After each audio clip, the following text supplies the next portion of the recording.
It's been like so long. I've been trying to do this. So, um, yeah, Alex is so about a year and a half ago. Wow, time flies. We met on the Toad channel, and he told me he was into ontological mathematics. And I think Alex, was it through you that I met that gentleman that I did an interview with? He had just written a book. I think it Yeah, was. Jason. That's right, Jason. It was it? Yeah, What was the Yeah, book he he's wrote about? a book describing the mathematics of ontological mathematics. But it was sort of purely mathematical book, like not much writing in it at all. Unless Ah, okay. you're very good at math, it was sort of hard to read. Probably not my thing then.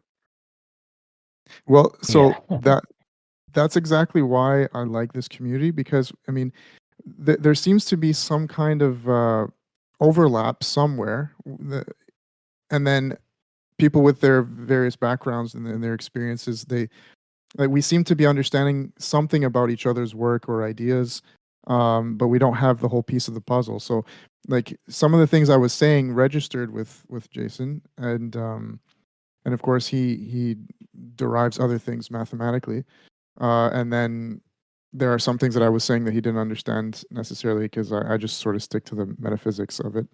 But as we were trying to move together towards some kind of higher understanding, it seemed to be working. So it's kind of a strange phenomenon, this whole toll thing. In general, the whole toll community. And we keep meeting people like yourself, Matthew, that bring something to the table. And we're like, oh, this is cool. This is yeah, you're bringing another clarity to it or another level of detail to it, and so it's always fascinating, and that's why I wanted to sort of meet with you and Alex. And also, there's Heraclitus. His name's Dave, but he goes by Heraclitus in the community. He's really a pretty brilliant guy. He also has his website where he explains his worldview. But so far, the one that I find more well laid out and kind of academically um, consistent in some way, or just has that formality to it, it really is yours, Matthew. From what I read, I really appreciated that you have the super distilled version, then you have the distilled version, and then you have like the full on derivations in your third paper there. That was pretty cool. Yeah, thank you. I mean, I feel like that kind of thing is really quite necessary in modernity. And that's partly what, in terms of Alex and I were discussing near the beginning, that the language, like all of the language, I've tried to make it approachable to a layperson. If and when I have to use any kind of technical vocabulary, I try to like thoroughly introduce it, and that kind of idea runs through the whole thing. Like my part of what I was aiming at is not just to make the theory, not just to publish the theory in a form that I'm happy with, but also to make metaphysics more generally accessible to the average person. Because I think that I feel like philosophy more generally, but metaphysics in particular, has a really bad reputation without much of a good reason.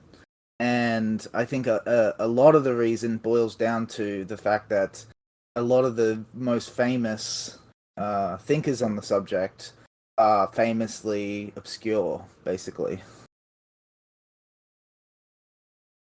Yep. Absolutely, absolutely. Um, at least me asking, what is your background, and how did you get into metaphysics? Um, so actually, similar to Alex here, I studied programming and computer science for 2.5 years. And then I kind of had a bit of an existential crisis. That's I'm minimizing that. It was a pretty big existential crisis. I got really depressed. I wanted to kill myself, and I didn't see a lot of value in the path I was going down. And more generally, I had big questions about what the meaning of all this was that other people either didn't seem to be switched on to or were not able to give an adequate answer to.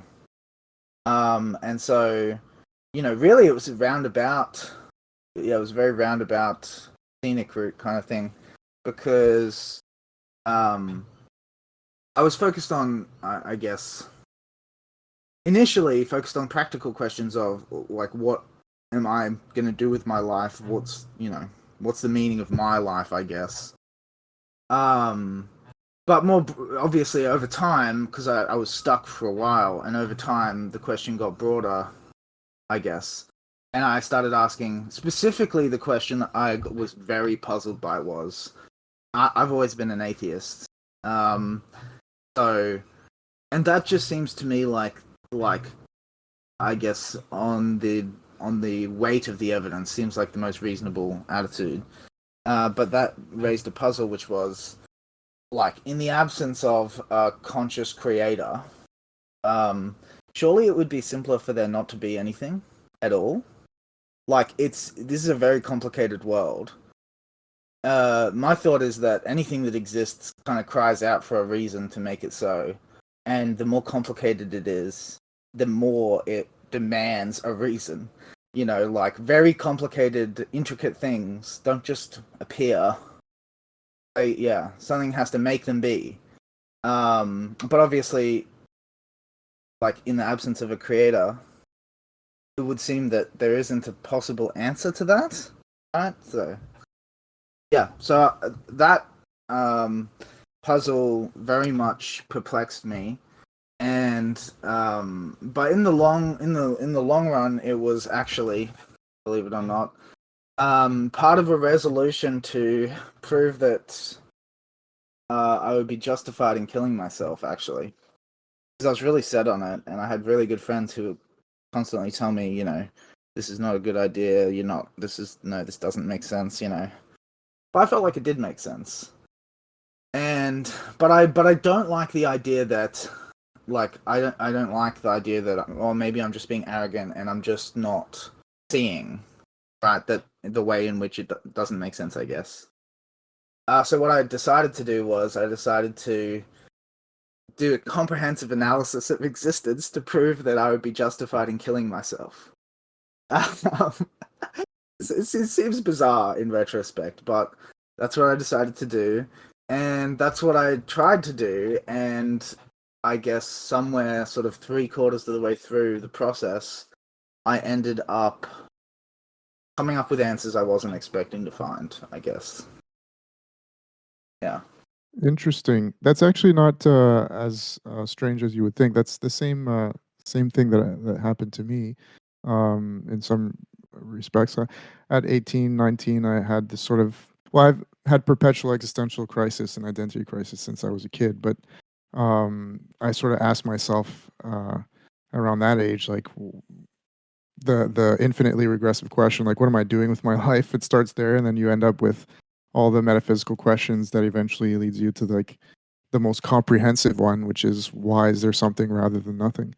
And then I just sort of fell into philosophizing a lot more about that stuff until eventually I became an absurdist because my only conclusions that I could come up with were like, well, destruction. Yeah, I wanted to justify um, the idea, like logically justify that it does make sense to commit suicide, um, and but really I couldn't do that. Even so, Albert Camus, kind of came up with an argument for as to why suicide is still not a logical answer, and I don't know if that helped at all because it was kind of after that I discovered. Well, after it was later that I discovered him, but I just felt like, yeah, there's an absurdity to it. I might as well continue because it's not enough for me to just conclude that the nature of the universe is absurd. Um, Mm-hmm. and it's not enough for like I thought to myself, well, maybe the purpose is for the universe to end. So this is the like the Eastern sort of philosophies, right? Where the release from samsara or something. And I think in Jainism it's moksha, so release from that cycle of illusion. But Mm-hmm. yeah, and you'd be surprised how many people in this community have that same thing. I've interviewed a few people now.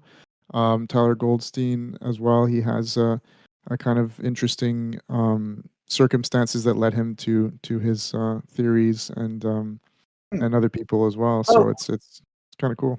yeah. It's actually something I'm going to write an essay about, actually. called Via Negativa, which is the title of the first part of the discussion of the longest version of my paper. And it kind of gives a sketch of this story.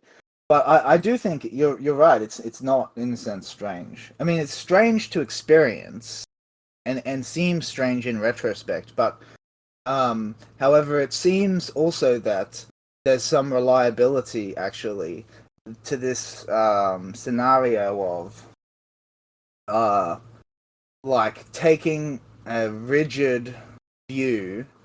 Yeah, taking a rigid view, opposing something, and that being how you end up encountering the evidence that changes your mind.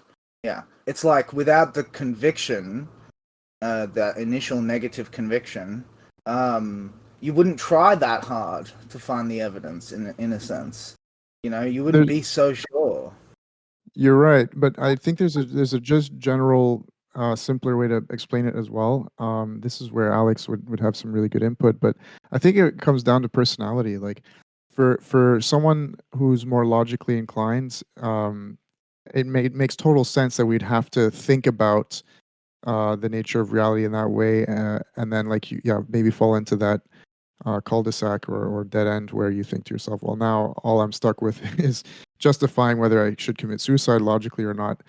So I would imagine that other people wouldn't have been led down that road just because of the way that they think or their personality types, where Oh, they would yeah, deal with yeah. things in a different way.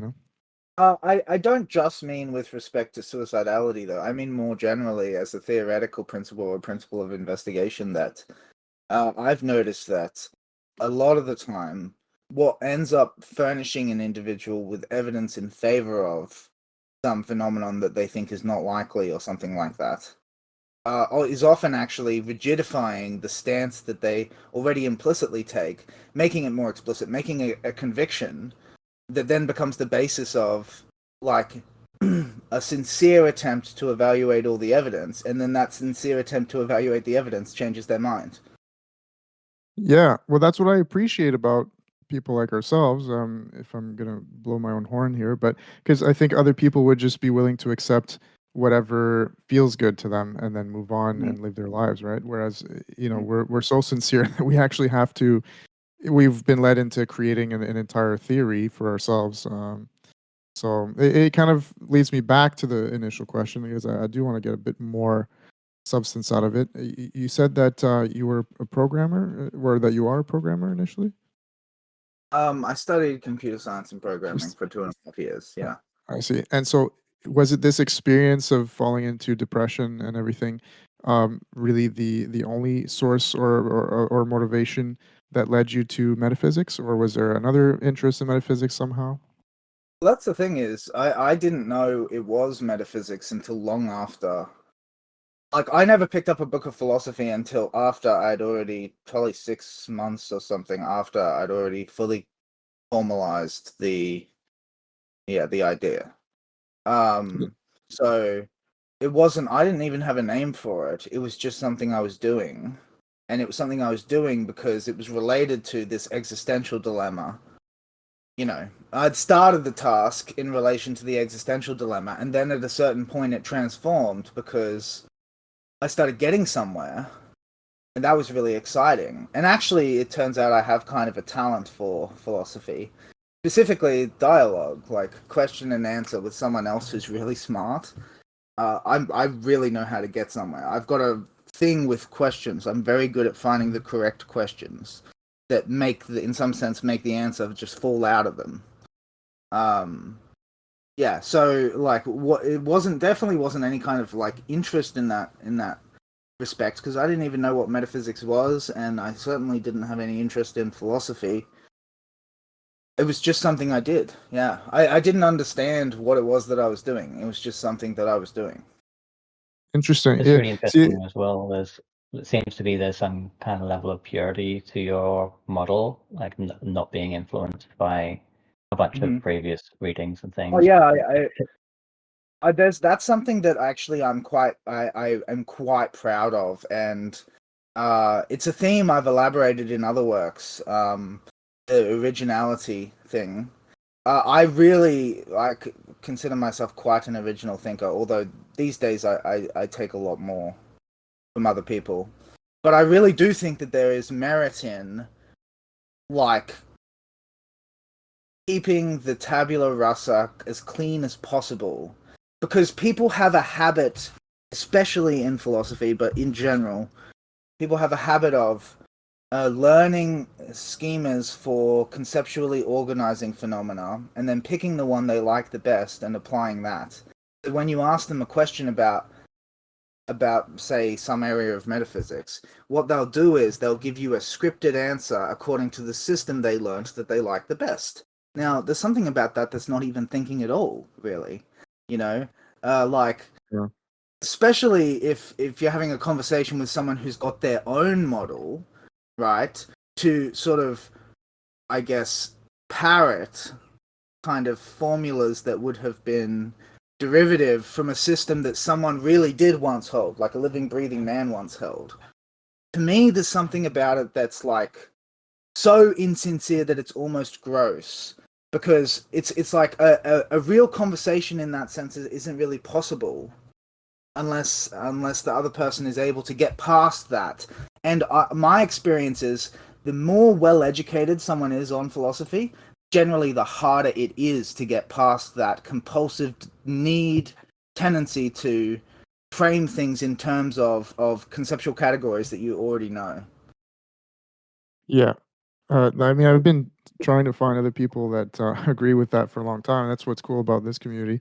But the nice thing is, unfortunately, when I was younger, I had a bit more immaturity where I was like, okay, anti-academic, they're all, but really there is value in learning and, standing on the shoulders of giants in a way.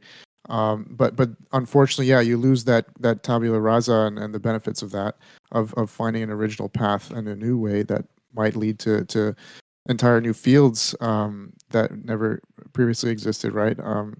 And so that's what I Yeah. like about Alex. He has some he's very well read, very well studied, but open-minded and understands the concept you've just explained. And so it is quite of a powerful force. He may not speak that much, but in the things that he says, you can tell that he understands exactly what you're talking about and how it fits and is relevant to anything else that he has read. And this is what I've noticed about Alex, and that's what I appreciate about this community is that people typically they leave that kind of status stuff aside and really just pursue ideas. And if they do see someone stumbling in the dark a little bit, they don't really chastise them too much. I mean, I don't know. There's other stuff that goes on in this community as well, and people are just sort of doing the whole monkey ego thing, of course. But I know exactly what you're talking about, and it does reflect in your work, which is why, like, I think we all so quickly reached out and we're like, hey man, like we got to talk to you. And I don't think we've really, I can only speak for myself. I haven't read everything, but from what I read, there was a lot of sort of axiomatic questions that we've been debating for the last year or so. And that nothingness one was the one that we had initially really stumbled upon. Can you first, though, before we delve into that stuff, can you give a bit of a comprehensive explanation of what your theory is, if you would? Yeah, for sure. Thanks. So, I mean, it's really just 3 steps.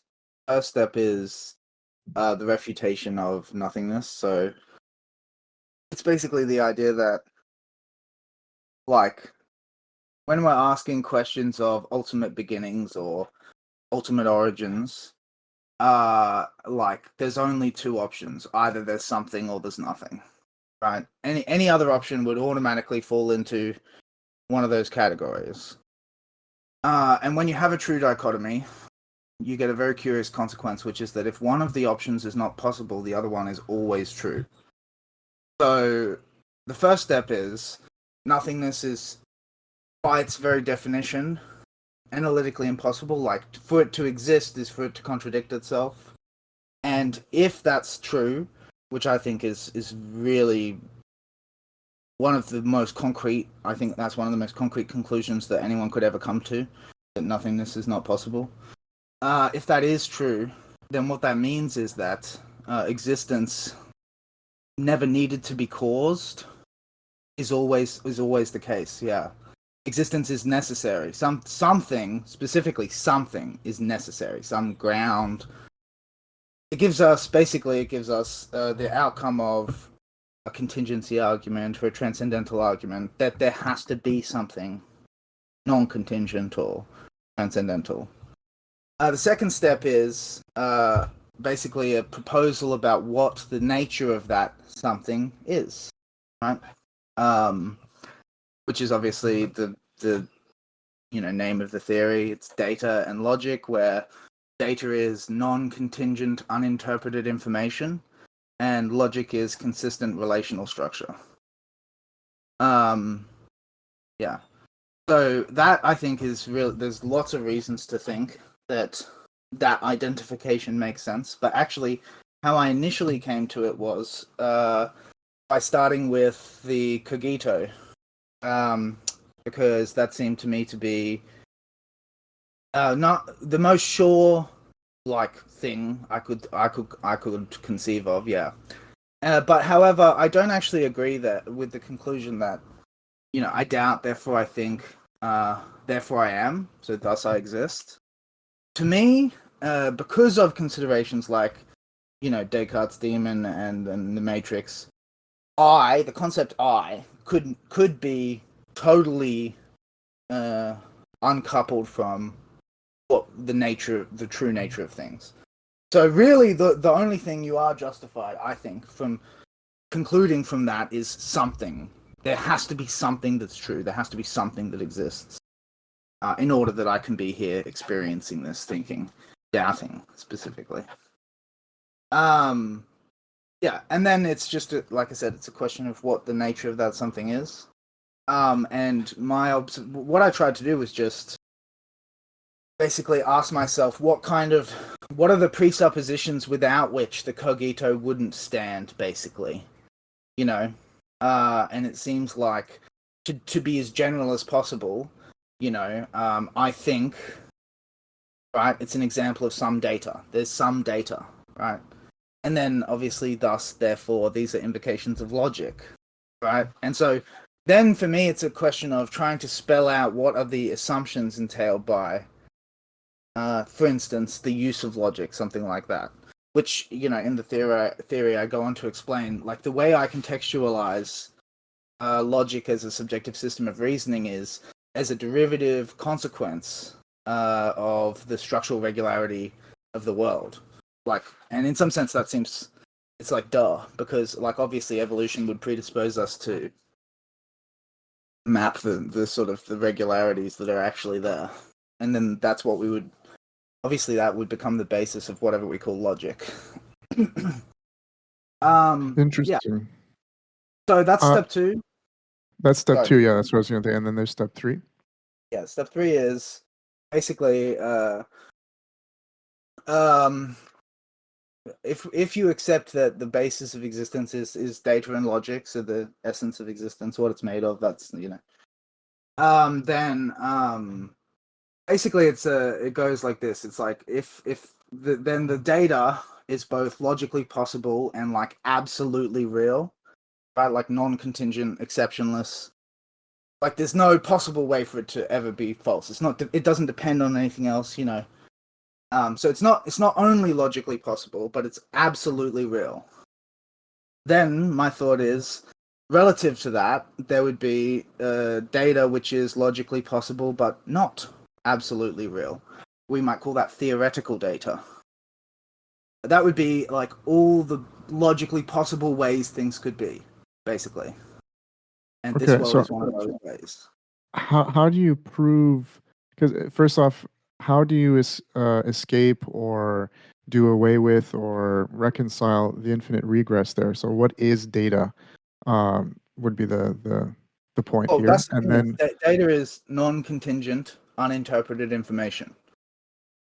Okay, and if you're getting away from the cogito, how then do you go and logically prove that data is true or real or absolute. Because you see what I mean? You need you have the observer effect. You have to deal with consciousness on some level. Because that which is Yeah. interpreting the fundamental nature of reality, like how do you deal with that aspect? I'm not sure I understand the question. The purpose of getting away from the cogito is like to extract out the presuppositions inherent in that piece of reasoning. I'm not getting away from consciousness. Obviously, that's not possible. What I'm trying to do is I'm trying to distill out without which the statement couldn't make sense, basically. Sure, yeah, I know what you mean, and this is where things get kind of confusing, right? Because, and this is what I love about metaphysics. At some point, you have to realize that you're trying to check your definitions against someone else's, and so whether we agree or disagree, really is it all comes down to semantics at some point, and so I think here we have to be very careful, and I'm going to try to parse out what it is that I'm trying to get at. But to me, so far, it sounds like you have a very material reductionist view, but you're employing what is, I guess, more formally known as dual aspect monism. There Yep. seems to be a dual aspect to the monistic um, fundamental nature of reality that you're drawing like picture. So that data logic would, those are the dual aspects of the entity that they form, if you will. But Yep. but ultimately, uh, what I believe is important, and what really where the game begins is to try to reconcile that infinite regress, because you know when we talk about something absolute and we want to reach an absolute, it means unquestionable, right? I would imagine that that's what people are trying Without to. exception. It means without exception. Exactly, without exception. So to achieve that, I think it's important to get away from that infinitely regressive question. You could say then, what is that what's the data infinite? logic, right? Yeah, what's the infinite regress exactly? Because from my perspective, to define one of the elements as non-contingent is already to halt the regression. You can't have a regression at that point. Sure, I know what you mean, but when the moment that you give a qualia to whatever it is that is non-contingent, and the quality you've given it is data logic, at that point it becomes the infinite regress steps in, because you have to ask, well, what is that? What is data? And it's that which is non-contingent, but that becomes No, it's not it- just. That's the thing is, it's not just that which is no. non-contingent. Okay. It's non-contingent, uninterpreted information. So the secondary assumption is that something like that the world is there before you come along and look at it. Yeah, so Right? that's where consciousness comes in, right? You say uninterpreted, meaning you've isolated consciousness as well. So No, you've gotten away from not that I've isolated no? consciousness. Just again, just the Okay. commonplace idea that the world is there before you come along and look at it. Like the world is made up of information, what we would call information, even though strictly speaking, what information means is data that you've used to inform yourself about how things are, right? The world is made up of stuff, and you come along and observe that stuff. Its existence doesn't depend on you observing it. No, I understand. Yeah, it's an existentialist point of view, but that's why I'm curious. So now, we are talking about consciousness and you interpreting all this stuff, how does it fit in? And also because we come in to ask the question and interpret things, which that's where infinite regress also steps in, because you have to ask, well, what is this data logic that we are now interpreting? And that's where I'm saying that the game is sort of beginning. I'm not really seeing the infinite regression. Maybe Alex can help me. Sure. Because like I don't know. Alex, do you have any? Maybe I'm also Um, maybe we're talking past each other. Or, Yeah, I'm feeling like maybe the data logic ontological aspect is separate from the idea of the observer and the observing a reality that already exists. So the ontological aspect of data logic is regardless of observers or not. But then there's kind of an analogy to use with humans looking at the universe and seeing stuff, but it already existing. oh So I'm imagining data. I'm wondering Yeah. whether there's a disconnect where you're thinking of how it relates to more to humans, James. Maybe I can make the analogy more clear. So the analogy is along the lines of this: fossils exist in the ground before we come along and dig them up. I would say most people would agree with that statement. We don't make them be there by digging them up. We don't like put them there. They're already there. That's how we discover them to begin with. And more generally, a scientific picture of the universe, the current modern scientific picture of the universe, tells us that the universe existed long before life forms like us did. So a normal stipulation of, I would say a stipulation of the average person's, uninformed philosophical view that I think is quite reasonable is the world doesn't depend on the mind in order to exist. In some sense, it seems, at least insofar as what we mean by mind is creatures such as we, the mind seems to depend on the world. And so where we would call it, for us it might be information, the basic premise is that like existence more generally is made up of stuff that it doesn't depend upon being interpreted to be there. Yeah. Yeah. Okay, I understand. Yeah, I think it's an existentialist point of view, and so you would say then, am I correct in assuming that you believe that consciousness then emerges out of that stuff? Something like that. I mean, I'm quite open-minded about the exact nature of consciousness. I think it is plausible that everything might be, might have some level of consciousness, but certainly the idea of it emerging, that seems to be the best kind of explanation I can see for the kind of consciousness that I'm most familiar with. That is the kind of consciousness that you and I have. Mhm.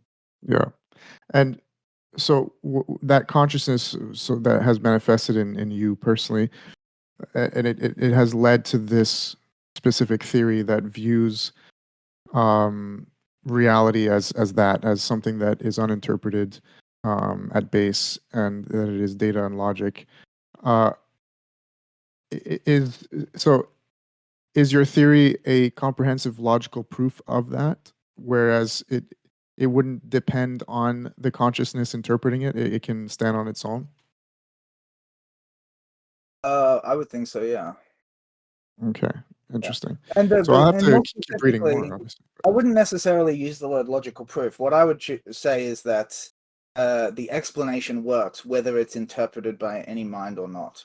That's the thing that seems to me to be in this area, in this domain, a mark of truth. It's not so much a logical proof because, in some sense, a proof in that respect seems beyond the pale for this kind of subject. But Yeah, I'm more concerned with, does the explanation do the job? Does it make sense of the puzzles?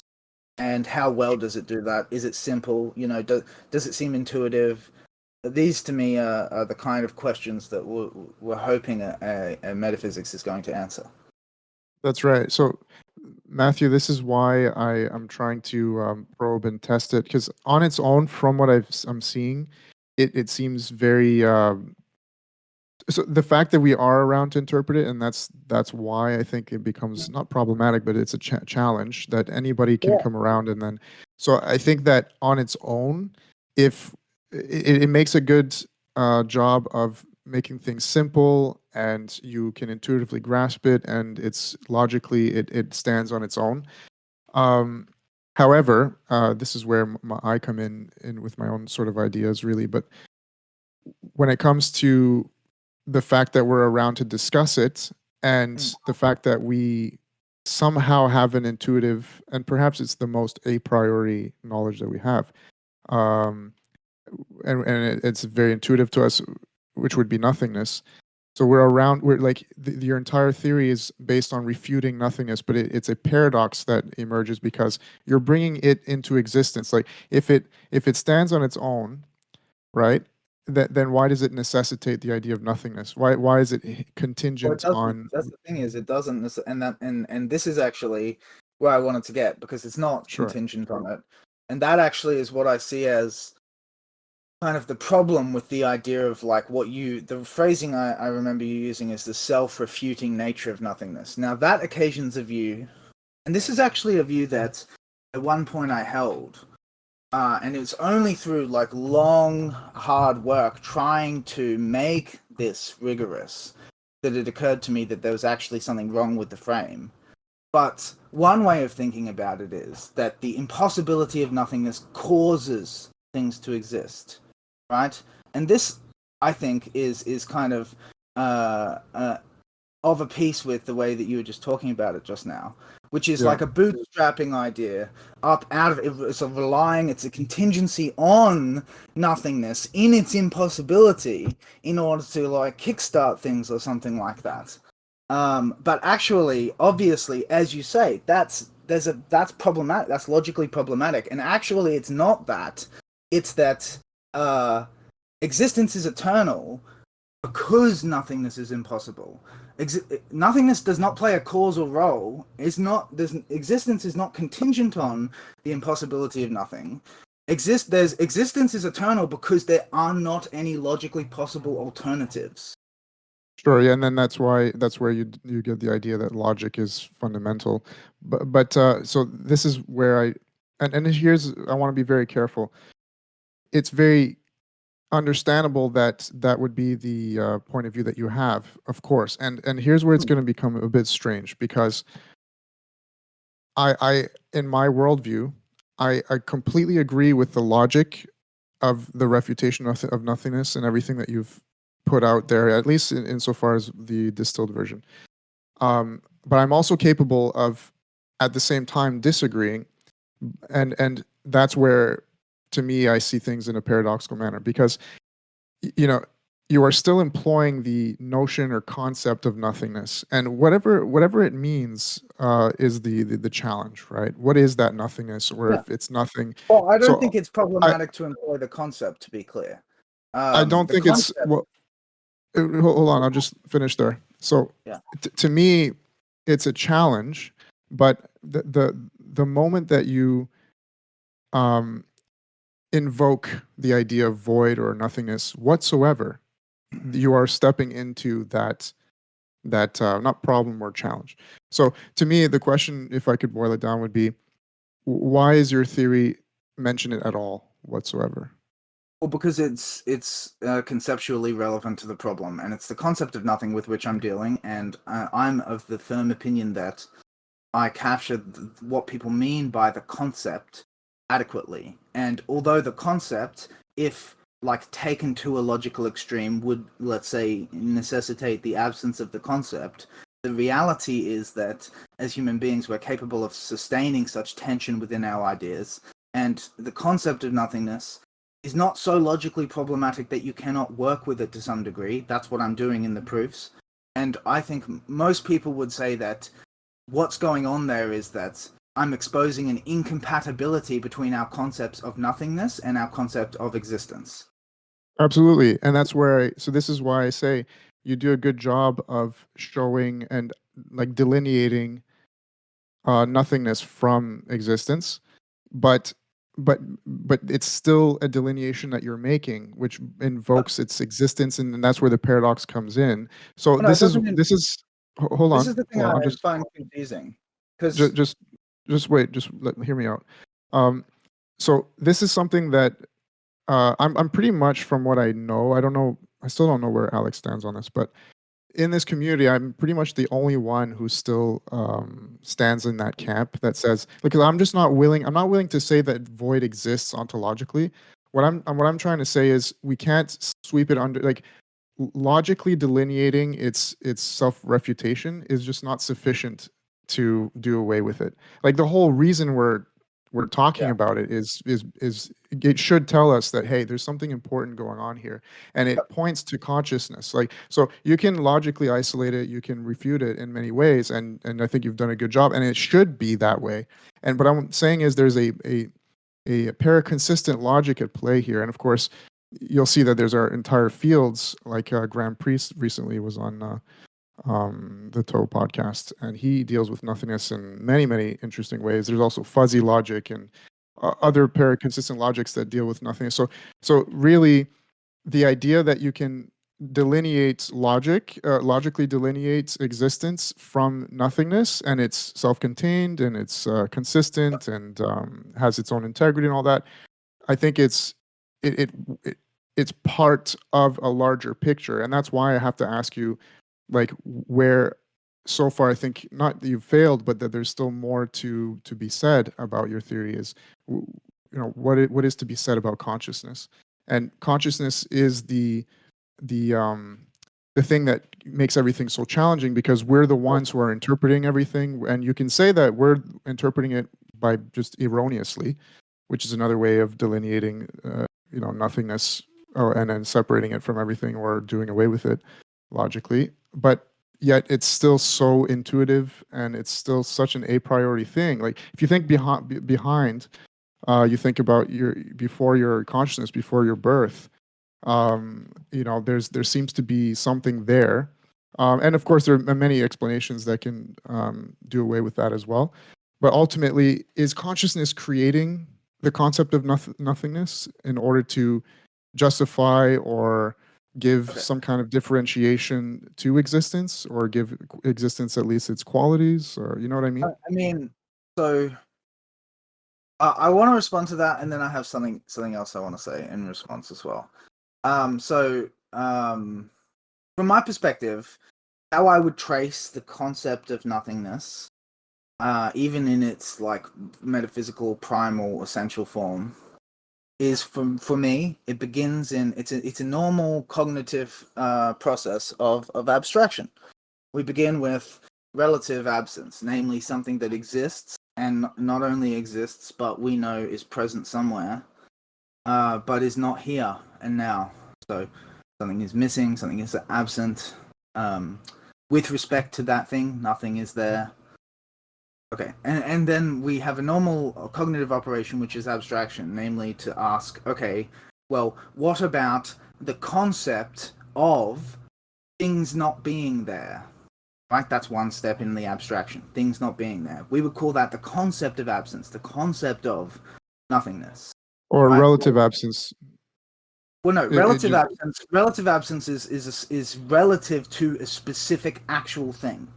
The concept of Okay. absence is the abstraction of relative absence Okay, I into get it. into the notion of an unspecified thing, or things in general, perhaps. Yeah, an unspecified number of things being absent. And then you can even take that one step further and ask, what if nothingness were not just a concept? Okay? And my point is that relative absence makes perfect sense. The concept of absence is logically problematic but workable. The notion of it not just being a concept is totally a non-starter.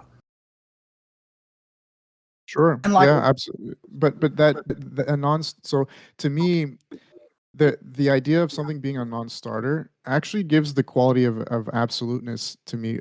It's a yeah, plausible so, absoluteness. So this yeah, is that why I think the entire idea of metaphysics rests on. yeah, So if you're going to use duality to yep, synthesize yep, your way into an absolute, yep, you're going to require that other concept, which is why I'm yep, saying it becomes relevant excellent. right away. Yes. So And so that's what that was the second response I wanted to yeah, offer.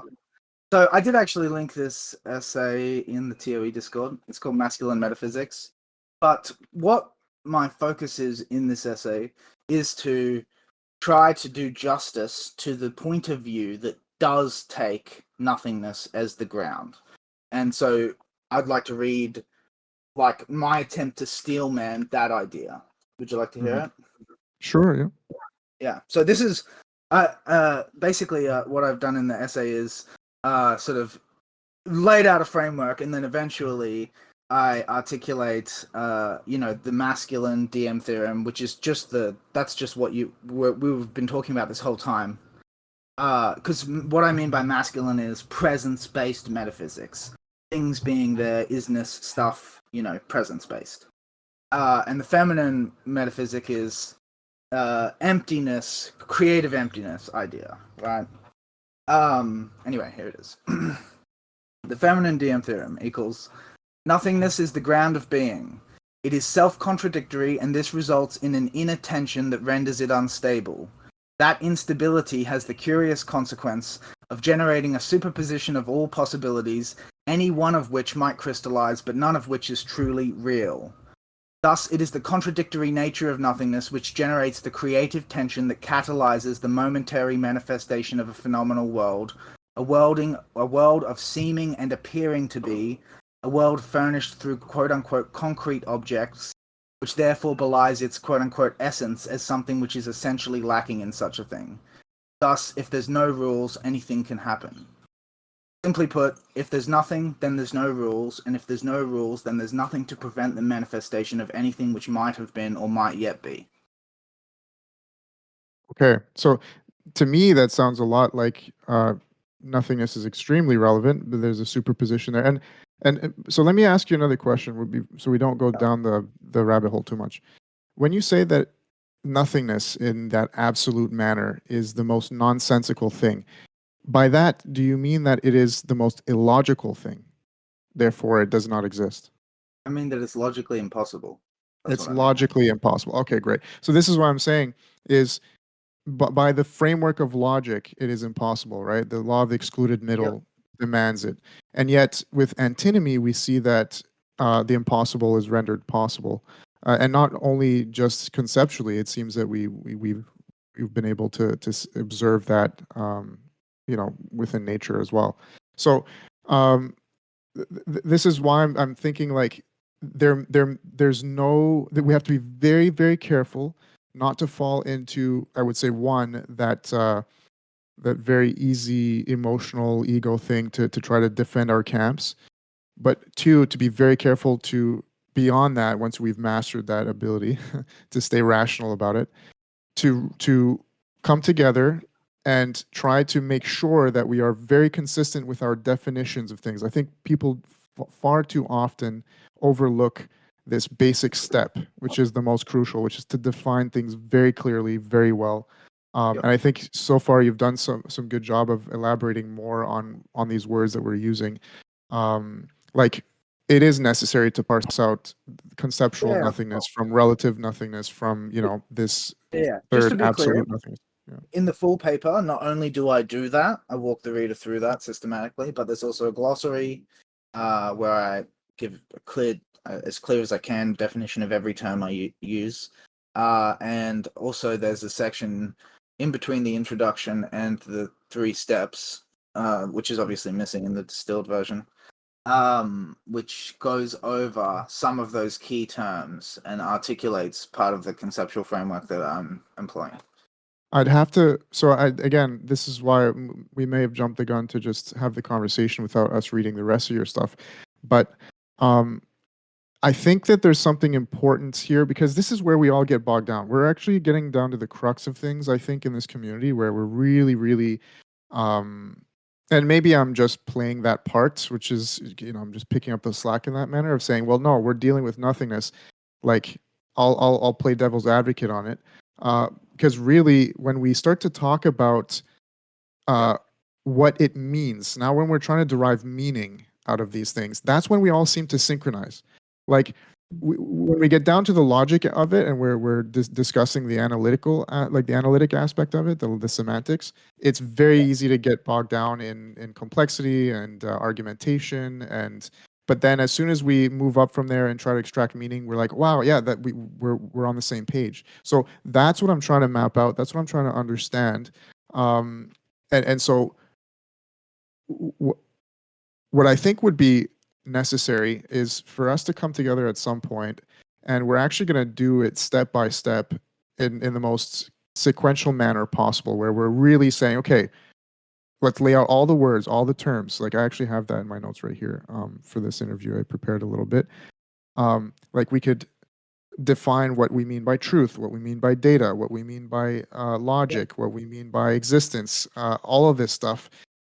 Because within each word, there's perhaps an entire conversation or field or epistemological mapping that needs to be done. For example, eternity and infinity, we're discussing, we need to discuss qualia, we need to discuss consciousness. When we're Yep. discussing words like superposition, we need to understand the difference between, like, what is monism, what is dualism, what does it mean for things to be differentiated and all that. So do you see what I mean? Like, there's this Oh, whole yeah. tree that expands outwards, and we've just scratched the surface. We've just sort of opened the can, and it's messy things fall out, right? But so I'll try to build that picture a little bit more with you by asking you, when you say eternal, and when you use the word infinite in your theory, what do you mean by that? And I'll tell you, to get Where do I started, use because to yeah, where me, do eternal means that there's no differentiate. It's undifferentiated reality. It's beyond spatio-temporal qualities. And then infinity is where you start to bring in relativity, where you start to bring in the differentiations or discrete units of data. And that leads me to a second question. So the first question is that's my definition of them. I'm curious how yours differs or if it's the same. And then I have a very specific question, which would be, do you consider that data logic to be one unit or many units, like just an entire world of infinite differentiations?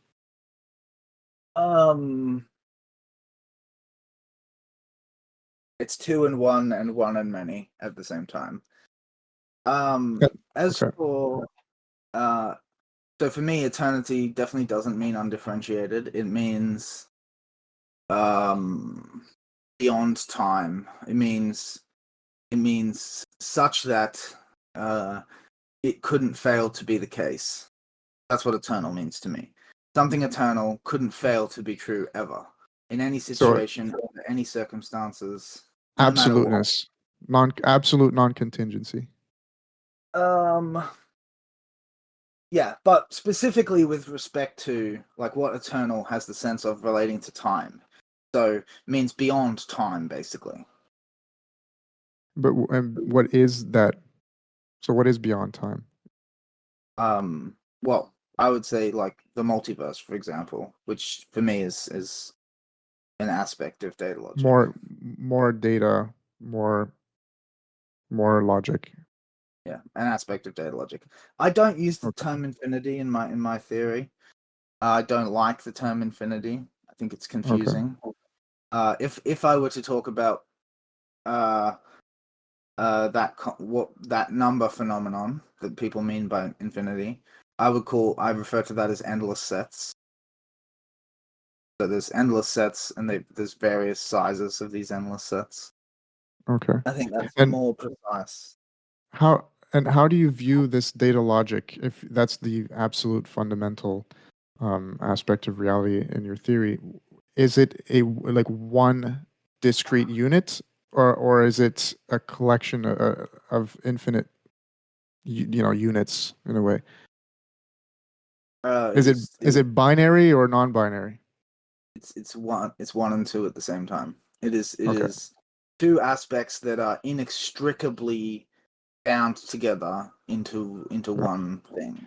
And that's really the seed to why I view the world as paradoxical.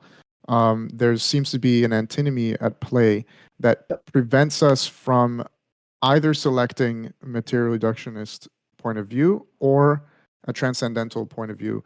Like, it cannot be one or the other. It has to be both.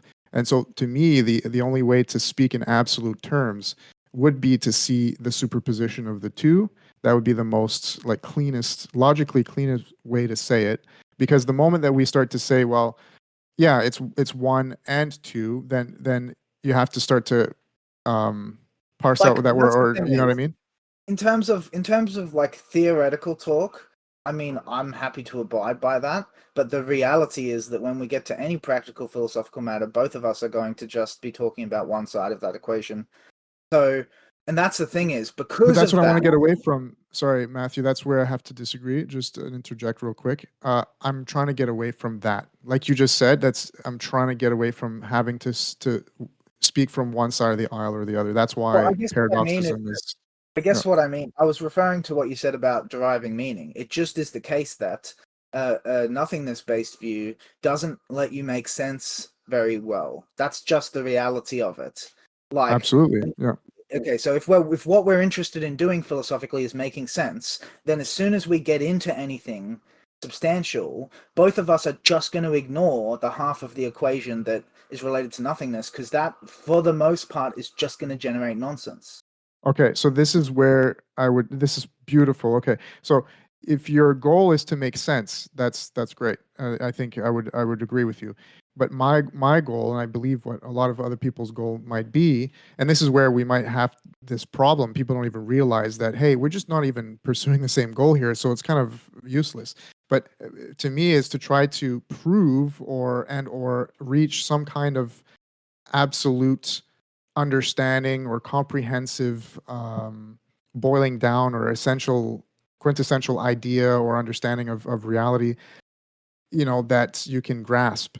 So, you can, and it doesn't have to make sense. To me, I think the moment you think it has to make sense to standard logic, you've quite I limited think that yourself, because I there's think so much more that doesn't make sense and yet still yeah, is. So that when you're yeah. talking about the complexity of being and fundamental nature and all these grand ideas, there's a need to include that which is illogical as Yeah. well. For me, that does it's not that you're wrong about there's a need to include that in general. I just think it just doesn't belong in metaphysics. Like for But me, I that's the have I metaphysical like debate from the beginning, right? Like we can we well, can no, but argue that. my thought is Yeah, that like um that the side, if you're looking for a distillation, then it has to be one-sided, because one side won't be distilled. That's the reality of it. So, and my thought is that you distill the side that's distillable and then develop a different framework, because you're a complex being, you're capable of employing more than one framework. You develop a different framework to respond to the parts of the world that seem to you to be beyond reason or illogical or nonsense. Or yeah, to I me, understand. there's a way of including that that doesn't involve compromising on ontology. It seems to me that there might be a line to be drawn here between utility and meaning, because I think from your perspective, it seems like you're operating under the motivation that everything has to have some kind of utility to it, whereas I see meaning that goes beyond utility as the primary motivator, at least for myself personally, and I think for many other people, I, because really the question that I would have for you beyond that, the sort of just to want to throw that out there to make it known, is is more of a question, I guess. The fact that it's possible to behave illogically, you have cognitive dissonance, you have just many examples in practical everyday life as well, but even just the fact that it's possible to think or be illogical, uh, how does that fit into your theory, that really ultimate truth is completely logical? to respond to the first thing you said, I Sure, sure. definitely, the highest value for me is not utility. It's just that utility is a very reliable marker of truth. Truth is for me what matters, and I would identify that with meaning. For me, what I'm interested in is a description of the world that meaningfully represents what's actually going on. I What was the understand. other Okay, I question? didn't, just to make sure, I didn't mean to put words in your mouth or Oh, put no, you in no, the you're trick bag there. Yeah, so I understand now. Yeah, I know what you mean. But yeah, this is, I think, what from someone from the essentialist point of view, for them, I guess what I just did is a great example. Is I've separated meaning from utility, or utility from meaning, and I think it reflects, like, at the end of the day, we're both after the same things, I think, is what you're saying, and yet it's possible to be after the same thing from two different points of view. yeah. Um, yeah. That's Um, actually, yeah. Sorry, what was the second question though? I so don't yeah, want the to get second lost. question that I wanted to know was, if everything is data logic, which by the way I quite like Oh that yeah, term. yeah. The data logic, it gives, it's kind of like space time, or matter Yeah. energy. I like the dual aspect of the same thing. It's kind of like in German too. They say Jein. So yeah and nine, yes and no.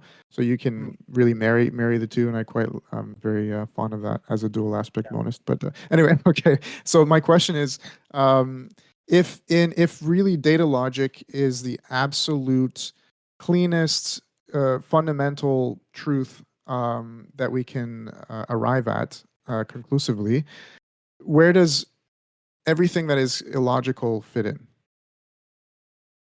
Like, I guess what I would say is that there's a certain level of complexity that begins to allow degrees of freedom within which you can have what you might call illogicality. The reality is that that whatever illogical behavior you have, it's all contextualized within the logic of the environment in a consistent way. Like, there are reasons that you behave illogically. What even if you don't know what they are, there are reasons. It's not like a reasonless Okay. thing. So if you extend that outward, is it then logically, does that mean that, well, can I distill it by saying this? Are you then saying that if there are things that seem illogical to us because we don't have the capacity to understand it as logical to our own framework, uh, that ultimately that what is illogical is logical? At least what is illogical to us and yet still exists is still logical. Yes, in that form, yeah, I would agree with that. But Okay, and so obviously the contentious that's part of that sentence would be "and still exists," right? well, exactly. So it's existential, and just because there is no other option, right? We're talking about Yeah. it as an absolute.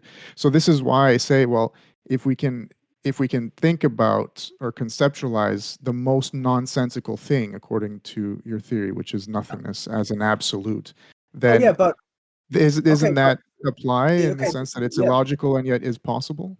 That's the thing is this is a great window into it actually because it's possible to conceptualize. That's the point. And obviously it's possible to conceptualize. Here we are after all. So within the logic of creatures such as within like we're fit to the environment evolutionarily, right? Our like faculties are adaptive. It's not like we don't just do whatever, right? Um Sure, I yeah. lost my But why train is of it thought. like, so if it is logical, if everything is reduced to being logical, Hmm. including that which is illogical, then can we not just say that it is logical to think about nothingness or Sure, conceptualize it? it's logical to think about it. It's also logical to conclude that it can't exist.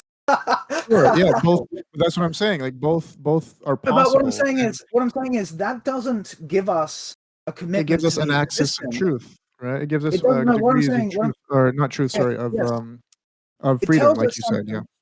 Yeah, but it doesn't. Our belief there, what that tells us is about our use of the concept. It doesn't tell us about like it doesn't reveal a commitment to the ontological existence of nothingness when we, for instance, have the concept and then affirm that the concept is not possible. That doesn't reveal a hidden commitment to the existence of that. Yeah, that's the thing. I'm not sure I understand. Okay, Um, so um, when we're talking about nothingness being impossible, what we're fundamentally having a discussion about is a concept, because there isn't an object that it doesn't refer to an object. Like when we try to imagine the object, we basically run into a brain error, right? So the conversation focuses on the concept, which is an abstraction of instances of relative nothing. Part of what I understood you to be saying earlier was that, in some sense, isn't it contradictory? Because by having a concept, aren't we ontologically committed to nothingness? yes, well, and this is where, to me, if you're going to say that an absolute is it comprises everything. By absolute, we mean that it is absolute. So it therefore, um, it is comprehensive insofar as that it can include that which is illogical. At that point, I would Oh, say, okay. I feel like here is where we're having a difficulty because uh, the nature isn't the thing is that what the question fundamentally boils down to what it is that's absolute. So if the thing that is thought to be absolute is for instance data logic, you can see how the like the constraint there is anything logically possible. And honestly, the idea of an absolute that can contain within itself even impossibilities, I don't even know what we're talking about at that point. Like, the only concept of the absolute I can even get on board with is something that includes all things that are possible, not everything that's not. There has to be a line somewhere. Sure, but that's I think where the whole game begins, right? We're trying to understand where is that line. But what you do is you seem to delineate that line quite well for existence insofar as that um, you use data logic as the marker or the baseline, but to me it's arbitrary. I mean, you could use anything. At the end of the day, we know that we have Well, to we have to tap into this idea of eternity or something is eternal. Now, the moment that we try to describe anything, and this is where we get into Wittgenstein a little bit, but language becomes problematic and everything. And are we mapping the territory and therefore not even being, so all those questions kind of come in. But if we're around to discuss this stuff anyway, we might as well, do the best job that we can. And so that's where I would say, by virtue of absolute, if an absolute really does mean everything that is comprehensive, including illogical things and other paraconsistent logics and everything, then really using maybe it's just a matter of semantics or personal preference, or I don't know, because like we're talking so much about nothingness and existence, and at the end of the day, if the selection here, the goal is to achieve. Did we? Let's back up before we go a bit further. Let's select a purpose here. Are we trying to achieve meaning or truth or both? And what does that mean in the context of this conversation? Meaning, truth, sure. Accuracy. I'd like to make sure we're making how do you sense. define truth? For me, truth ultimately refers to the thing, the object of existence, the thing in itself, the way So things are. is that empirical? Would you reduce that to empirical evidence? No. Because there's all sorts of access we have to the fundamental nature of things, not just empirical. It's written into our constitution as creatures. It's part of our makeup. But from my perspective, the sticking point we were experiencing before was that you seem to have an idea that it's the absolute part that's being stressed, and that the what is arbitrary. That is wrong. It's not arbitrary, and not only is it not arbitrary, but I evaluate inferior or superior theories of the nature of the absolute on the basis of how satisfactorily they resolve the puzzles and whether the explanation makes sense. Okay, so to me, this is how it translates to my ears. As long as it is logically consistent, then I'm not interested in anything else. Like that, I evaluate everything by how logically consistent it is. And to me, I'm on the other side where I evaluate the quality of a theory insofar as it's capable of dealing with the paradoxes at play here. Because not everything is logically consistent. That's the whole reason we're having the discussions. That's why we've been debating for thousands of years, right? So that's why I'm always pressing for, how do you bring consciousness into it? How do you stop and or incorporate infinite regress? And how do you define your terms, your base terms, in relation to all of those things? So to me, like I can't go too much further insofar as judging or giving an opinion on your theory, because I'd have to read the rest of your text. I'm not sure if you've done that. And so, but do you see what I mean? Like there is a couple of sections in the discussion where I treat of the nature of consciousness and its position and place in the scheme that I'm constructing of the cosmos. But I'm a little puzzled by how, because you said you were going to repeat how you received it to your ears, and you said something about like needing it to be consistent, Yeah, because right? logic, I mean, it's called data logic, right? I mean, the whole Yeah, premise is that if yeah, it's but not logical, it well, I mean, yes, so maybe I don't wanna put words in your mouth. Am I correct in assuming that if it's not logical, then it doesn't exist? Or it's not yeah, ontologically real? yes, yeah. Okay, yeah. So then to me, But that would that's the thing that is that translates into you wanting like believing that the absolute or the nature of reality is completely consistent and it's logical. And to me, the whole reason that we're even having, if that was the case, we wouldn't really need to be discussing it. There would be well, no, no because arguments it's or not. points That's of the thing contention, right? is no, because you get degrees of freedom created in shades and shades of higher complexity, But those and you get. shades of higher complexity leads to paradoxes and things that are completely illogical, and those are the Well, no, things but that we're that's the thing is, discussing. in the context of the universe, it's not illogical, right? In the context of the universe, it makes perfect sense that creatures like us are capable of having concepts that don't make sense. That seems to me not logically problematic. It seems to make perfect sense that in the context of what we know about the universe and evolution and the history that our science tells us, it Yeah. makes sense that creatures like us would be capable of getting things wrong, of being confused, of becoming bewitched by our language. There are a number of ways available of accounting for the paradoxes that arise. And I think Yeah. part of what seems to me particularly relevant is to cordon off the puzzles that are salient, strictly speaking, to metaphysics. Because I I don't understand. think that, yeah. So to me, then that's why I'm curious because then there is no need for any kind of discussion whatsoever. If you subscribe to the empirical worldview and you disembody it from consciousness whatsoever, you say, look, we have a degree of freedom. We can operate in the world. There are some things that make sense to us. There are some things that we can do to extract utility in the world around us. We operate in an evolutionary manner, and we have thoughts and ideas about the nature of reality, but they can be wrong. Uh, and all we know is that what's right is what's logical. But that's not satisfactory for so many people, Yeah, and but that's not what I'm so they saying. First of all, but what I'm saying is if it was satisfactory to begin with, but I didn't like articulate a set of commitments like that. Not only did I not sure, articulate a set of commitments like that, but even if I had, that would not be totalizing of my view. The empirical evidence, I think, is relevant. Science, I think, has a pretty good grasp of how things work in the world as far as this local corner of things. So I'm yeah, going to take that evidence into account. That, to me, is not the limit of how I understand the world. Clearly not. If it were, I wouldn't even be in this business, so to speak.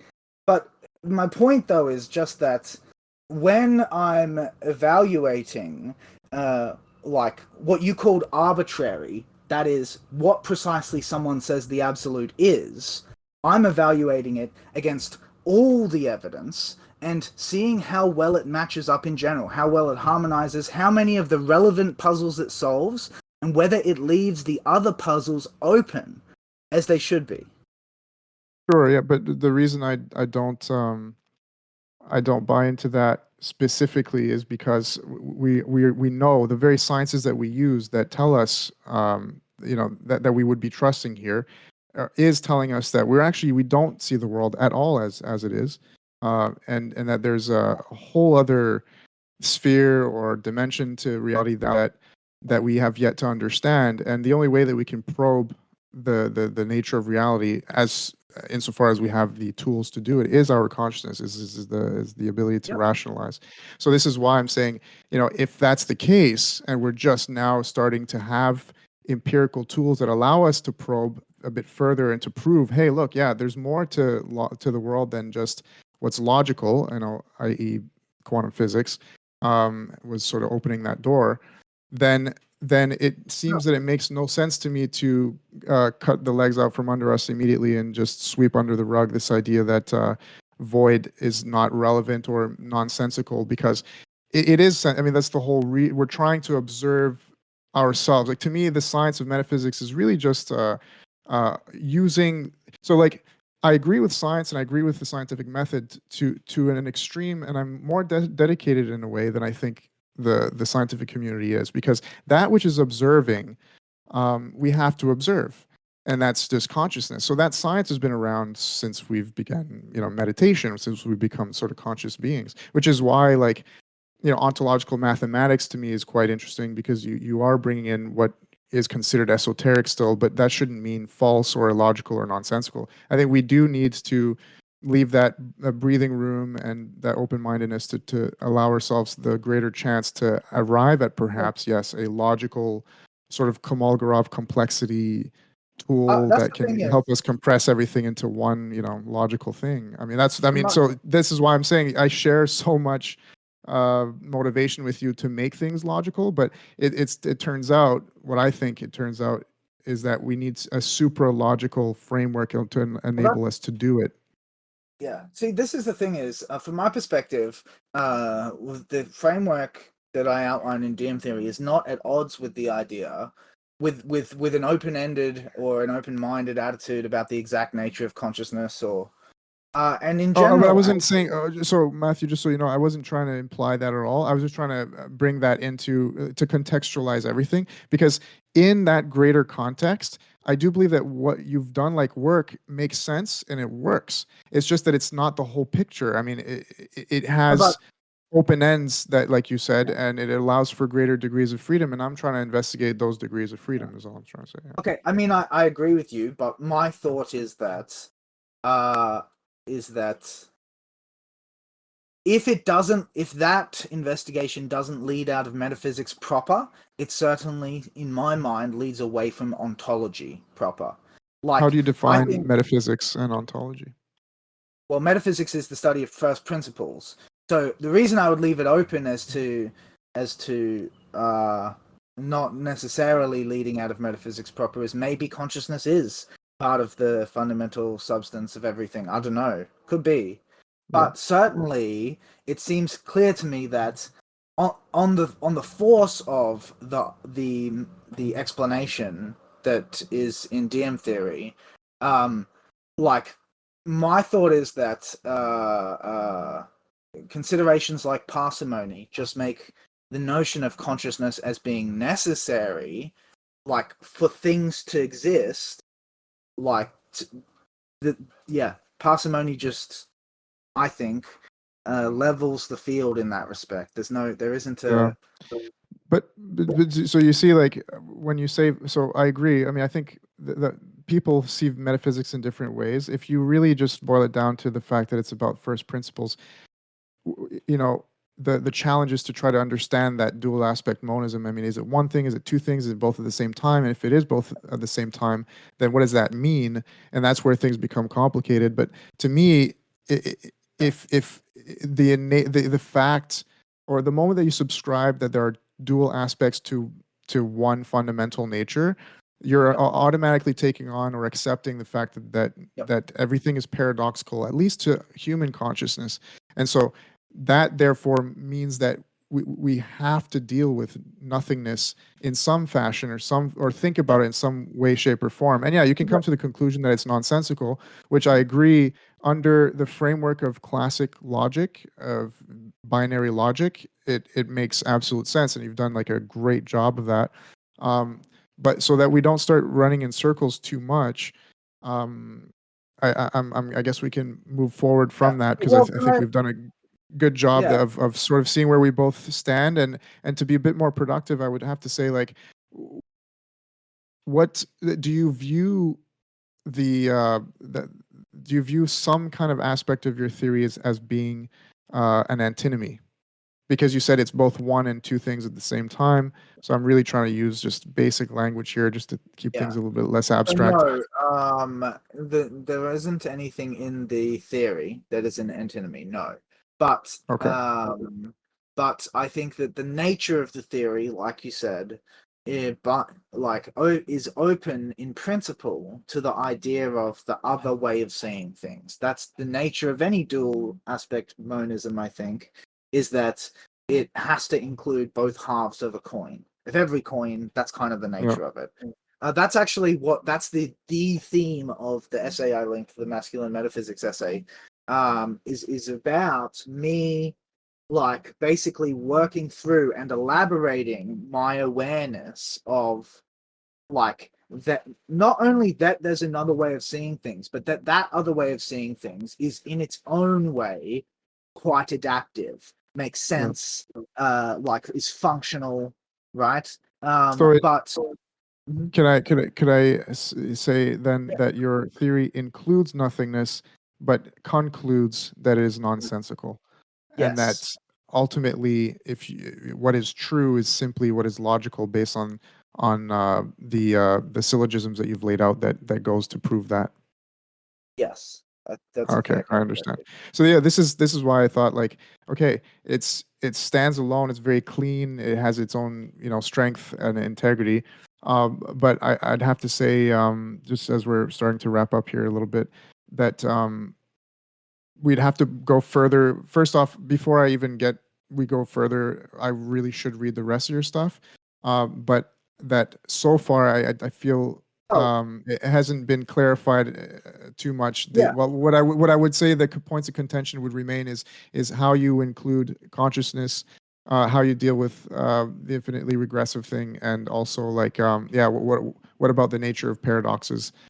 Because if you include all of those things as being part of this like absolute logical framework, then I need to know like how are those integrated, and could you say that you do have that figured out in your theory when I'm going to go and read it, or So infinite regression, yes, I think I resolved that quite cleanly. I addressed the position and nature of consciousness. I think with moderate thoroughness. Um, the nature of paradoxes, I would say, is a very flippant treatment, and part of the reason for that is that it's just not in the scope of the work. Like in the scope of the work, as far as the system is concerned, like paradoxes are a subjective phenomenon.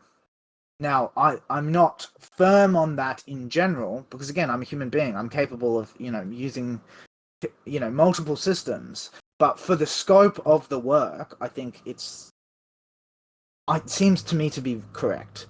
And I'm happy to give you more specific directions to where you can find the stuff I've written on those questions, the nature of paradoxes, the infinite regression, and the place of consciousness, but also more generally in relation to what I see as like the theme of our discussion today. I would definitely I would want you to read the masculine metaphysics essay before we talk in VC next, because like I feel like that's the purpose of that essay is to demonstrate a recognition of what you're saying, basically.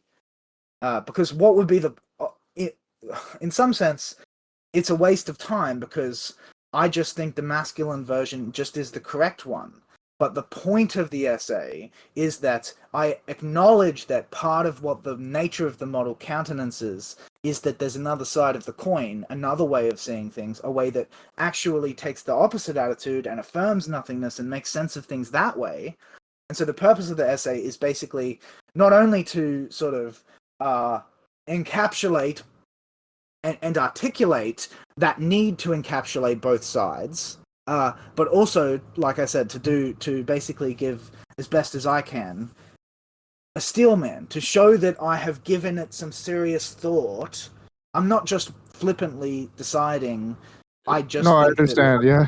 But Matthew, this is what I'm trying to say is I think that you can have your cake and eat it too. Like on the one hand, you're right that your side is correct, but it's correct within its own Yep. encapsulated framework. And Yeah. on the other side, it is correct in its own encapsulated framework. It's and so this is why I never go on one side or the other. I think there's a superposition between both worldviews, and that's like the meta. You could call it the meta dualism at play. Like I actually did some work with Jack. It's a shame he wasn't able to be here, but we had a conversation about it. It's also just a voice thing. Maybe I'll ask him if we can publish it. But Yeah.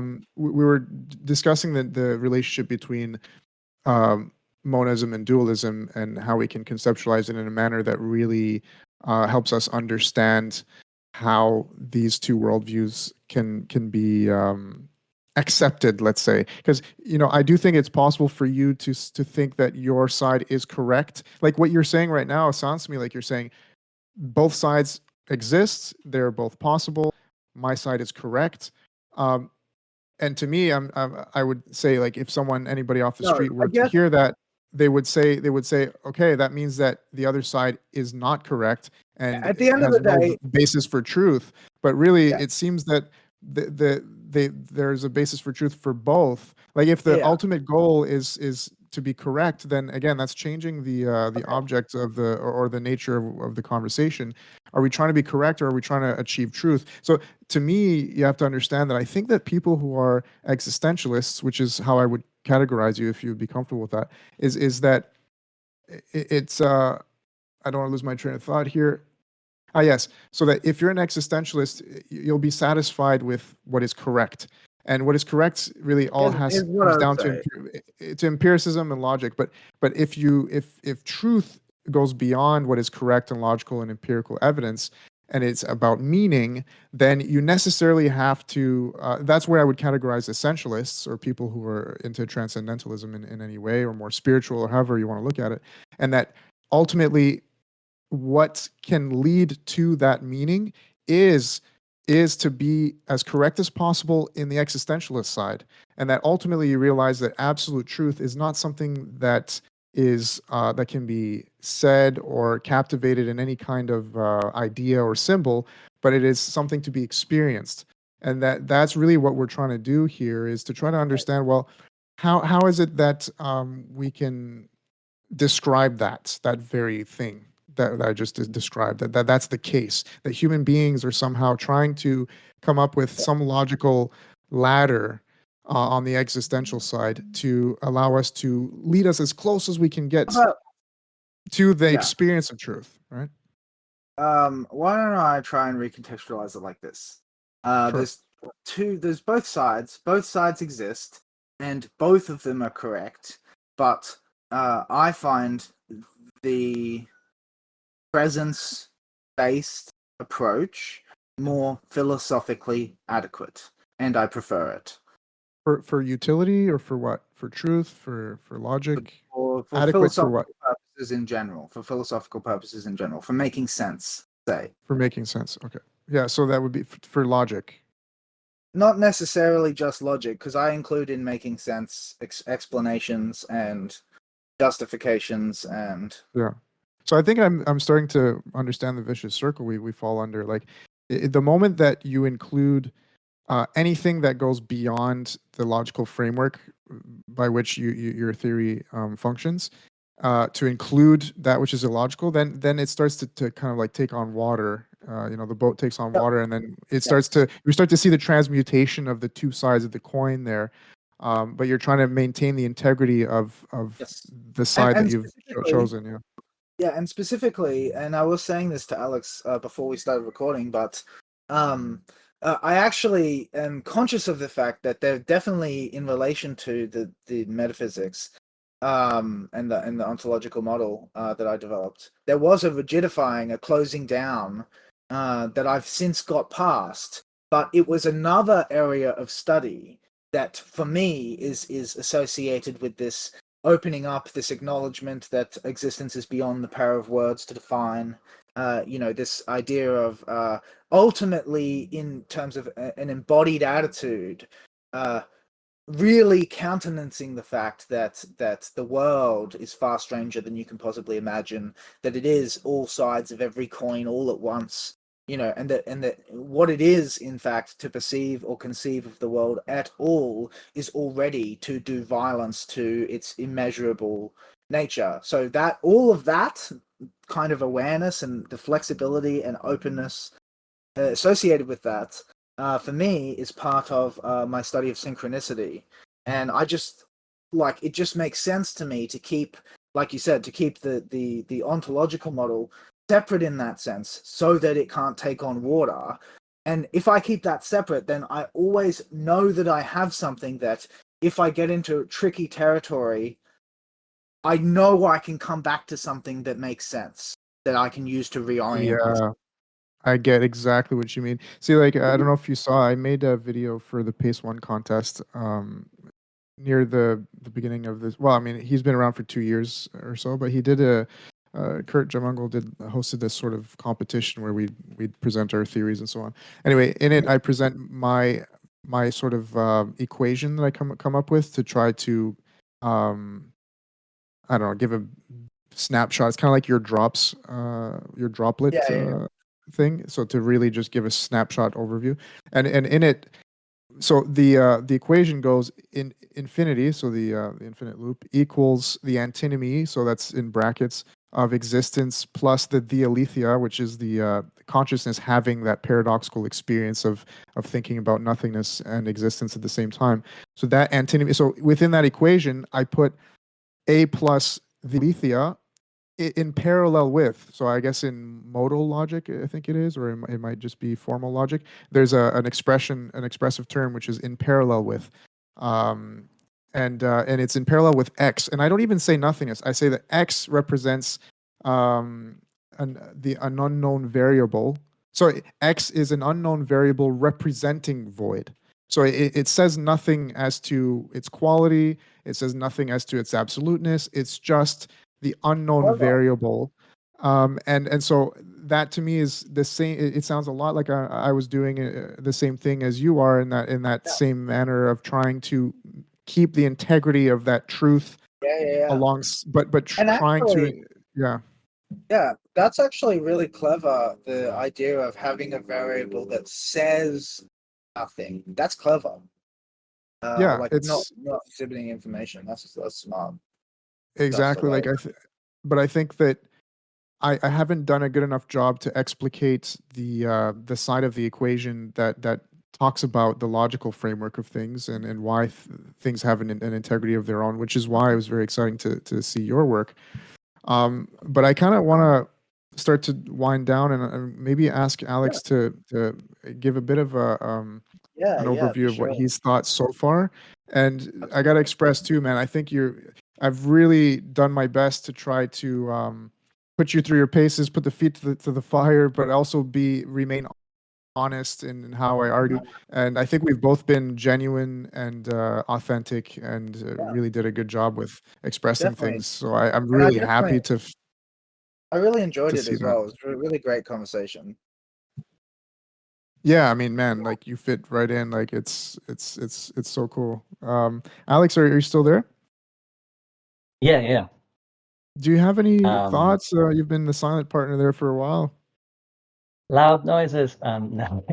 Uh, I feel like I've been a little bit frustrated listening to this conversation. I do feel like I still feel a bit confused about maybe James, whether you feel like nothingness is an absolute ontological reality or whether it's a concept that is required to think about somethingness and form a ontological theory. And yeah, I'm not sure if we need another conversation around like meta logic to understand what epistemology and logical frameworks we're assuming in order to, you know, find I know what you some mean. Yeah, connection I to Well, think just to quickly, the view. if just to make it real fast, I think that it's necessary to include the possibility of that absolute nothingness. Yes, in the ontological term. So what I was going to say. it remains paradoxical, right? I mean, it'll always be that the possibility for nothingness to be there is there. Right. So So there's a requirement there, which again has a question like, why is that necessary to include I think that I requirement? this I feel like this is a good topic for the next conversation. yeah, And for I sure. think that specifically the two terms that I think that the conversation should open with a discussion around are epistemic possibility and ontological commitment. Because I think the sticking point, or part of the sticking point seems to be that there's disagreement about what is being committed to in the discussion about nothingness. I think there's disagreement there. Not much disagreement, but there is some. And I think also there's part of the disagreement seems to come from James is there's a kind of possibility which is an epistemic possibility, which is basically we couldn't know if it were true. There's no way to know. And so I think it's very helpful to sometimes distinguish between epistemic possibilities and logical possibilities. Yeah, Because even though it's logically impossible for nothingness to exist, epistemically, it could well be that logic isn't part of the nature of reality, right? And so, that's in some sense, you can't really know. this is where my dual aspect modalism has to include what I call infinite regress of infinite regress. It's a new idea I've been tinkering with Jack. But so when you're thinking about absolute nothingness, it exists. I mean, it exists in the most intimate, most direct, evidential, like empirical manner possible. I mean, it becomes possible in the moment that consciousness thinks about absolute nothingness in that way. And the moment that you think about absence or you use absence in the relativistic fashion, right? Well, it's the absence of this object, so this object no longer occupies this point in space and time. Like then, well, that exists as a intrinsic feature of our reality within logic all the time. So, but I would say that that's why it's kind of confusing. That it's paradoxical to me. Like, and I think that's a good way to put it, Matthew. Is that epistemologically it becomes real, and what real means, that's where we'd have to have an entire new discussion. Yeah. And I think yeah. that particular, like, what everything I've heard in the last minute is, to me, just really reinforced the feeling that there's a contention surrounding what the ontological commitments of our talk are in this area. What I heard was you explaining a notion of what the ontological commitments of that talk is that seemed to you intuitive and seemed to me less intuitive, but it's like a long form thing, so we would have to get into it next time. Yeah, well, I mean, I'm doing the same thing you're doing. I'm trying to Yeah. um, include that which exists without being possible to know, and I call it nothingness. That's just the way we've always done it. It's the what we do, and it makes sense. It's the most Yeah. intuitive way to do it. And I just think that that's the unfortunate misstep, is that we fumble over that word, thinking, well, what do you mean by ontologically real? Well, that's where the whole discussion comes in. I truly do believe that the moment that you're thinking, it becomes ontologically real. That's what consciousness seems to do. And maybe what that means is that you're having a superposition between possibility and or potential and actuality. Then we get into the higher abstractions, where we have to really discuss semantics and everything. But for all intents and purposes, Alex, yeah, if you've thought or believed that I believe that nothingness exists ontologically in that absolute way that people think about it when you use the word, I do when you think about it. Yeah. And I guess I don't know what that means exactly. Yeah, exactly. Like that's the whole point. Is the meaning of it is so if you're trying to understand what it means from the logical point of view, well, it won't make any sense to you. That's the whole point. It doesn't exist by definition. So what do you mean? I actually But think from an experiential point of view, it's the most intimate, most a priori thing. I mean, we know what it's like to not be alive before our birth. Is the simplest way I could put it. But yeah, I think I'll be able to.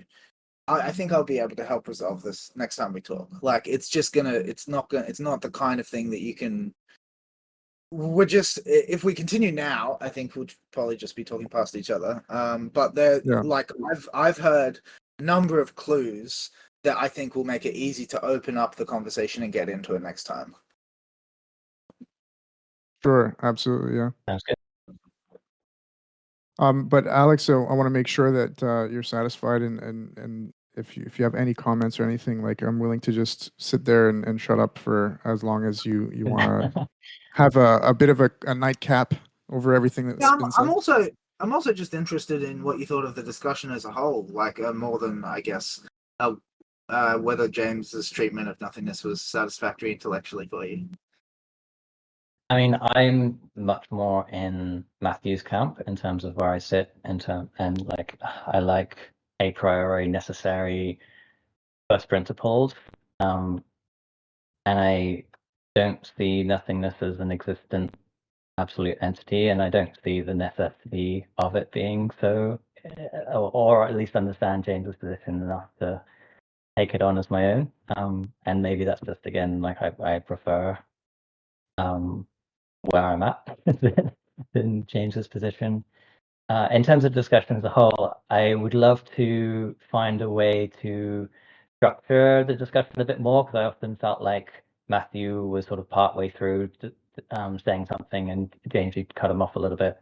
And then Matthew would try and chime in like, oh, there's something here, but then James would continue on for another 5-10 minutes, and maybe Matthew lost the one of the interjections, which might have been interesting to kind of, maybe some structure around that would be good.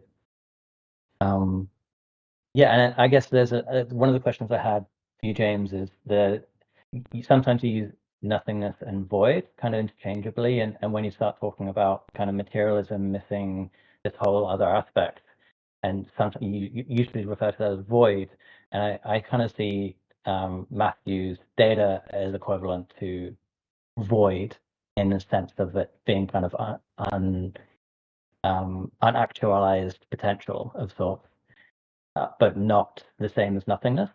So I'm curious to hear more maybe next time about what does void mean. Is it different to nothingness, and the way that sometimes you compare those to kind of like Sure, what absolutely. materials are missing. Well, thanks for the feedback. Yeah, I do have to work on that, cutting off. So the unfortunate aspect here of failing in this is that I'm trying to walk the line between an interview of getting to know Matthew and having him explain his theory and just present it. So, and then just being a debater. So, sorry about that if that's really what the No, maybe I that's just the thought need you. to get clarity on which one we're doing, right? I thought he walked the line quite well, to be honest. I did feel like sometimes my interject, like I'm happy to not. If if the other person feels that they should press on, that's fine. But there were a couple of times where it felt like I really wanted to, and I might have tried a few times probably, but you didn't let me cut in. But apart yeah. from that, like In hindsight, Mhm.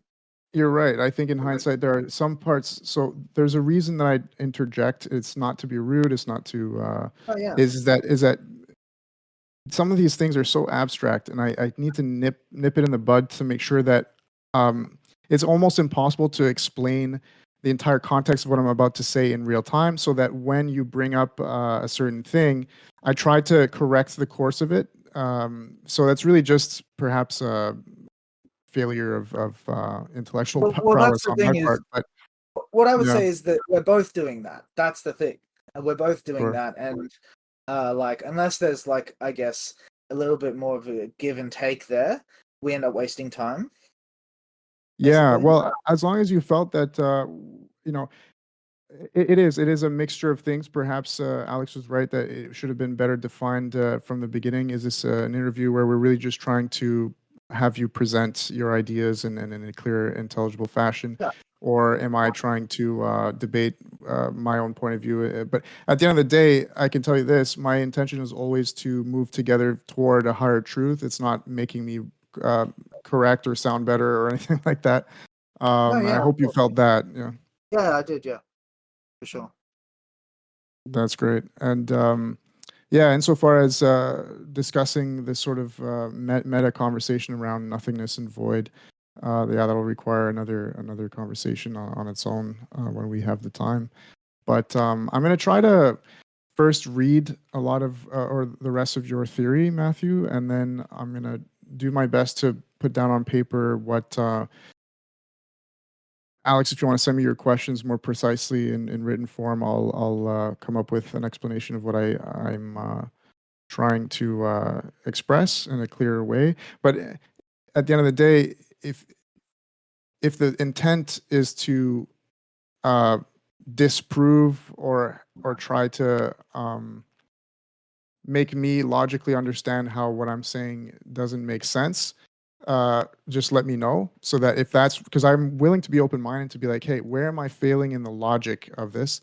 And then if the or Yeah. versus if your goal is to just understand what I'm saying to see if maybe I can persuade you to move on your position. Do you see what I mean? Like, to Yeah. me, these things are so abstract and they're so, complicated, and at the end of the day, like, who knows? And that it's not something that I want to hold any emotional weight to. I don't want to like hold on Yeah. to one thing. Yeah. I think at the end of the day, the way that we're using the logic that we're claiming, whether it's the logic that you're using, James, or Matthew, or I, we're using it to formulate a theory, and the outcome of that theory seems to be pretty similar to, like, regardless of whether we include nothingness or not. So I'm also interested in, once you've read Matthew's work, where you agree, and I imagine that other than the nothingness thing, it might be that it's spot on for you in some way. Sure. Yeah. I mean, but it could also just be as simple as it'll never be something that has value or worth exploring, because again, I do think that the nature of truth at some point it becomes an experience thing. It's subjective, and I think that's where Matthew and I also agree. And so if it's subjective at the end of the day, um, if I'm not sure if there's ever going to be any way that I'll be able to logically at least convince anyone that nothingness has an ontological basis when it's thought of. So Yeah.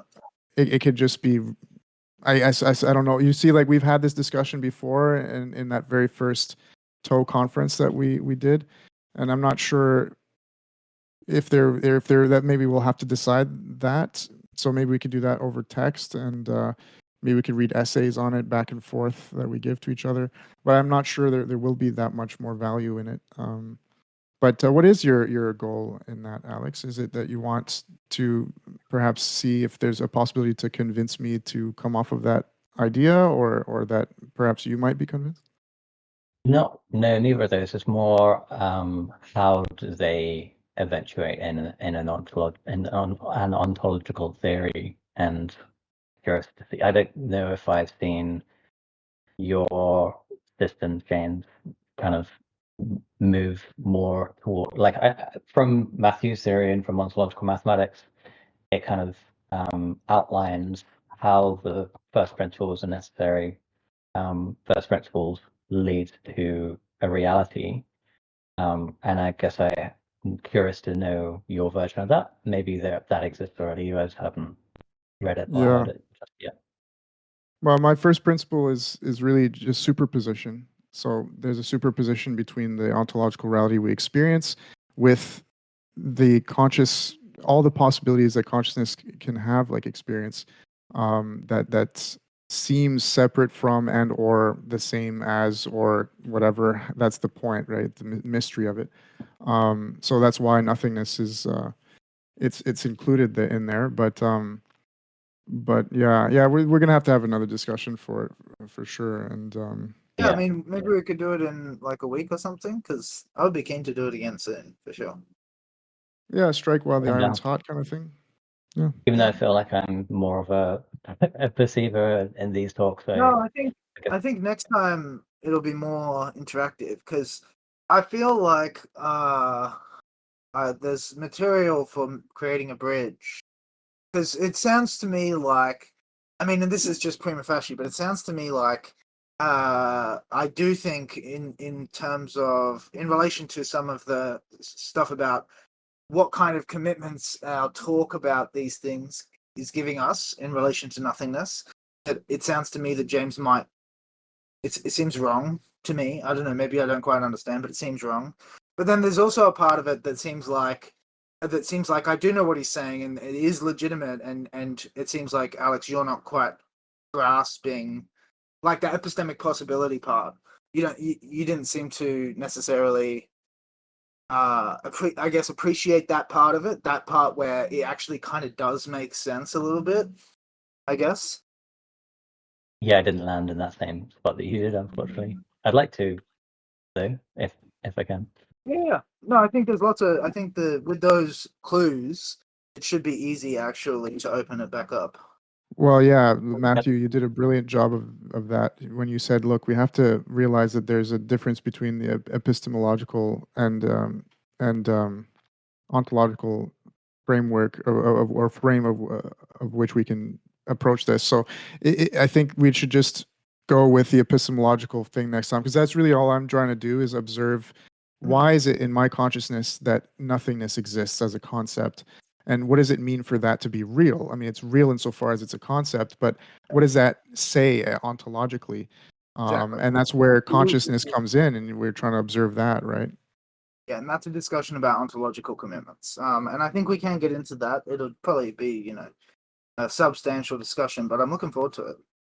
Yeah, but see, that's what's so funny. Like, I started out saying it's epistemological, and then I ended up in the ontological commitment, like you said. So this is the whole point of it: is the two seem to be hand in No, hand. you're right. That's the No, crux it of is. it. You know? That's the thing is, we start with like you're correct that there's a part of it that I think is